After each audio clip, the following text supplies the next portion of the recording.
Hey guys, happy Saturday. Just wanted to make my weekly check-in, my weekly vlog that I've been doing. I've changed the video format just a little bit. At the beginning of, I think it was, might have been 2 weeks ago, I started changing my calorie intake after I had hit that low, like 201. I was a little lower than I wanted, so I bumped an extra couple meals in.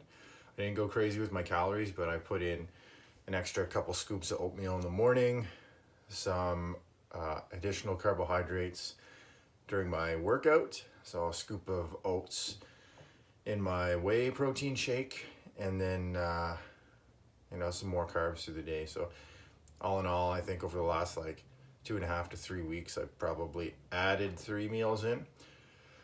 And my weight hasn't changed, so that's really good.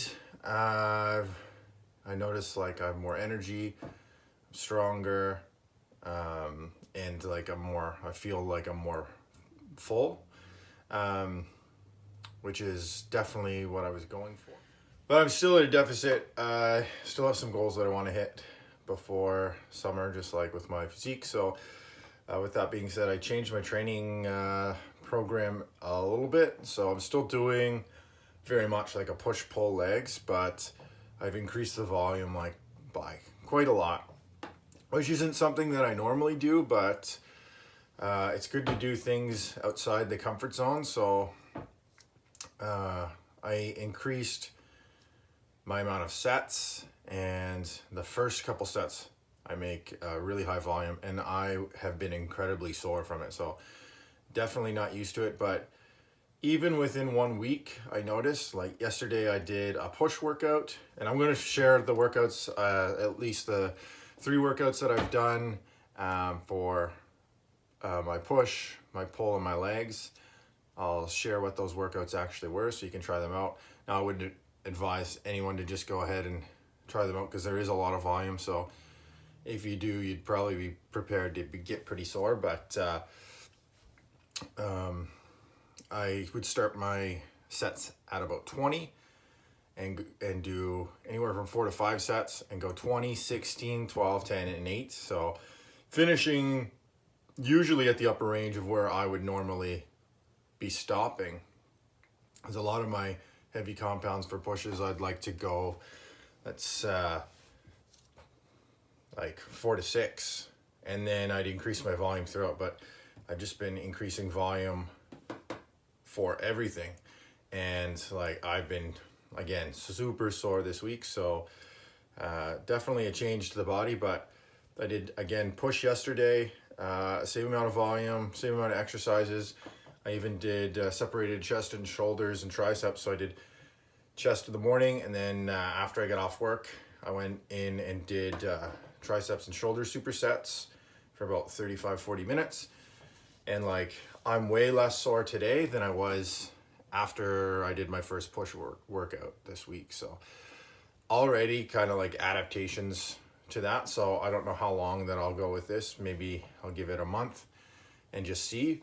But one of the major reasons that I'm doing the volume is there's different types of muscle growth. So we have myofibular hypertrophy, which is when you're working in those low rep ranges, you're really developing like a dense muscle tissue, versus sarcoplasmic hypertrophy, which is the sarcoplasm is like the cellular expansion. You're really forcing a lot of fluid in there to compensate to the lactic acid threshold. So it causes cellular expansion. So doing a lot of high volume is more popular to increase muscle volume, muscle size. So that's my goal. I haven't done a program really with this much volume. I'd say since I was in university. I was really trying in university to put on a lot of weight, get a lot of size on it. And I ended up doing it with German volume training, which again is a lot of volume. It's 100 reps, 10 by 10. So it definitely can work. So it'll be nice to see what happens here. I'm really watching how many calories I'm putting in. I did take cardio out this week. Not that I think that cardio necessarily would really negatively impact me, but I've been doing cardio every day for like 30 minutes. And I think it could even like help you, but for me at this point I wanted to alternate that with more weight workouts. So I do, for example, instead of doing chest, triceps, and shoulders all in one session and just try and like really just struggle to get everything in, do maybe chest and shoulders in one session and come back and do triceps and abs for 30 minutes. So it'd be the same duration. And if you actually check your heart rate zones and monitor your heart rates that you're working in, you'll probably notice that if you're doing steady state cardio, you're probably somewhere around that heart rate zone. So if I'm doing my steady state cardio, I like to keep it anywhere from like 120 to 140.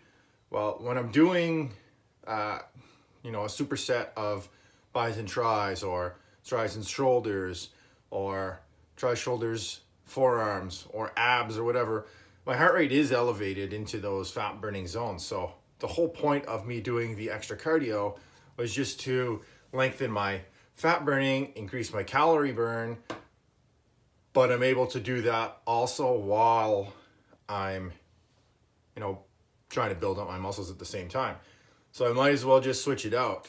Now, initially I was thinking I might be doing a bodybuilding show, attempting classic physique, but I don't think that I would want to really rush myself. I definitely made a lot of progress, but there's a difference between someone making progress in the gym and you actually being on pace and ready for a show. Like being ready for a show, like I know how I felt in the past when I was ready, and I know that, I definitely felt good, but, this far out, I think 6 weeks out, like I would want to be pretty much stage ready so I could experiment with different carbing up options to really fill out and,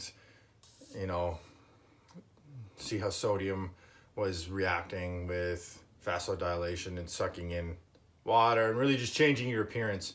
So I don't think I'd definitely be ready for that. And my number one goal in the first place coming into the year was just to get in a better place for summer, because over, September, October, November, December, we kind of gear down. Most of us, like in the Thanksgiving and Christmas holidays and stuff, we overindulge in some things and maybe, don't hold ourselves as accountable. So I'm just like everybody else in that respect. So I put on a fair amount of weight. I put on some strength. I didn't go crazy, but I like to be within a 20-pound swing of anywhere of like my optimal, which I think I'm close to now because I check like my blood pressure and it's back where I really like it, like in that optimized zone. My body fat's, according to this NIDA, reading around 8.4, which is definitely good. I think it's probably reading me a bit low. I would say I'm closer to probably maybe a 10%, just based on what I can see. But then again, it's really hard to measure that kind of stuff. I'm just using it as a baseline anyway. So if I see that number go down, then I'm dropping, and if I see it go up, then I'm gaining, and I'll just use that as my kind of checkpoint. My energy levels are great. My motivation is high. My mood is good. Like, you gotta also check in on these things. Like, how's your stress? How's your sleep? If what you're doing is negatively impacting those things as well, it's gonna leak into every other aspect of your life. So if you're dieting really hard and you're doing a lot of cardio and you might not be seeing the results you're looking for, your cortisol is probably really high, your sleep's probably not the best, you're probably stressed, you're probably not in a good mood most of the time. At that point, you gotta step back and say, okay, so what am I doing? Like, is this really worth it at this point? Like, yes, reducing health risks for things like heart disease, diabetes, cardiovascular problems, even like things like arthritis and stuff like that can be impacted by it. But you got to ask yourself, if this is affecting my mental health right now, maybe I need to look at a different approach, or maybe I need to step back and just get those cortisol levels down, do a little R&R, take a day or two, maybe 3, write down your goals, get motivated, watch motivational videos, read motivational books, whatever it takes to kind of realign your mental state. Because honestly, mental state's massive. And if you are using the wrong mental state or don't have the right mental state, please try and align that, because if you have great mood, focus, intention, motivation, and you all bring that to the table, it's going to keep your cortisol down, in respect, because cortisol really is, it can go both directions though. If you're putting the body under a lot of stress, it will raise. But maybe step back from that cardio, because cardio will really put the cortisol up. Take a couple days and let it drop down, and then slowly integrate it back in. But all food for thought, folks. All these things, are extremely important. Everything works together. I'm actually working on a book right now, and I'm about 60 pages in. So hopefully I have that done. My goal would be to have the first draft done by summer. And then from there, working on, sculpting it into what it should actually be, and like what the vision is. But the book's about, motivation, and then transformation of self, not only physical, but, mental transformation too, because like I said, everything is connected. Everything's connected. If you're not doing it for the right reason, it'll leak out in other things. And then tips and tricks that I've learned, to optimize nutrition, your exercise habits, sleep, stress management, motivational tactics. It's kind of going to be all-encompassing, holistic approach. So I'll definitely keep everybody in the know about that. I'm going to share my workouts right now, and I'll do a voiceover on what I actually did over the last couple days. And if you guys are looking for a change, change the volume, reduce the cardio. If you're doing 2-a-days, change one of those to abs, or change one of those to accessory muscles. There's no harm in it. You will see some change there, because you're not doing the same thing. So I definitely recommend it. So guys, if you have any questions, please shoot me a message, like, comment, share, subscribe, and I hope everybody has a great day. Hey guys, so here are the workouts that I did. So this was back and biceps.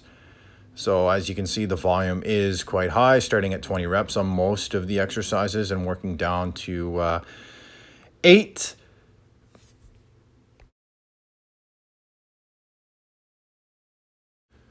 Workout 2 of that day, getting a heavier compound in. Again, probably could have did this earlier in the day, but I still wanted to get that stuff in, and just the traps as well, and then just finish off the biceps there as well. And looking at push day, again, volume's quite high. 2 variations of close grip benching. One just, I guess I would classify it more as a narrow grip, and then the other one would just be a close grip, and the one that's really close is on the Smith machine. After this was completed, back in the gym in the evening for arms, which you'll see here. So supersetted everything here. Again, only 4 sets, still a lot of volume though, working down from 20. And then the leg day. So legs, I still wanted to keep some heavy sets in there, so I did a lot of backloaded sets. But working down into like that myofibrillar range, like the three reps, not making myself completely gassed, but still getting the work done.